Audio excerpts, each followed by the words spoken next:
இந்த மரத்தை பாருங்கள். மரம் பட்டை வந்து வெள்ளையாக ஒரு மாதிரி தெரியும். ஒரு மாதிரி சாம்பல் பூத்தது மாதிரி இருக்கும்.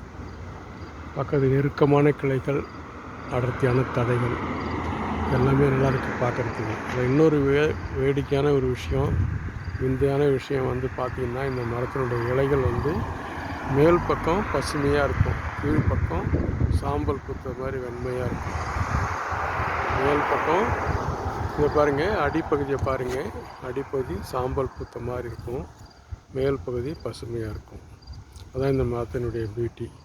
ரொம்ப அருமையான. நம்ம ஊரில் பார்த்திங்கன்னா மூக்குரெட்டைன்னு ஒரு இலை இருக்குது, மூலிகை இருக்குது. அது பார்த்தா ரெண்டு பக்கம் பச்சையாக இருக்கும். மூக்குரெட்டையில் இன்னொரு வகை இருக்குது, அது சாற்றணையும்பாங்க. அடிப்பக்கம் வெள்ளையாக இருக்கும், மேல் பக்கம் பச்சையாக இருக்கும். அந்த சாற்றணை மருந்து கூட சாற்றணை சாரை குடித்தாக்க நல்ல பாம்பு விஷம் முறிஞ்சு போயிடுன்னு சொல்லுவாங்க. மூக்கரெட்டை பற்றி உங்களுக்கு தெரியும், அது வந்து கிட்னிக்கு நல்ல அருமையான மூலிகைங்கிற மாதிரி. இப்போ இந்த மரத்தை பாருங்கள், தடை வந்து பின்பக்கம் வந்து வெள்ளையாக இருக்கும், சாம்பல் பூத்த மாதிரி, மேல் பக்கம் பச்சையாக இருக்கும். நம்ம சாற்றணை மூலிகை மாதிரி. இந்த மரம் மூலிகை குணம் இருக்குதா இல்லையாங்கலாம் தெரியாது, சும்மா ஒரு கம்பேரிசனுக்காக சொன்னேன், அவ்வளோதான். நம்ம சொல்கிறது சாற்றணையும் மூக்கரெட்டையும் கொடி, அது செடி வகை சேர்ந்தது. இது மரம் சும்மா சொன்னேன், அந்த கம்பேரிசனுக்காக சொன்னேன்.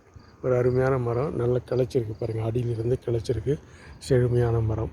வாங்க அடுத்த மரத்தை பார்க்க போகலாம்.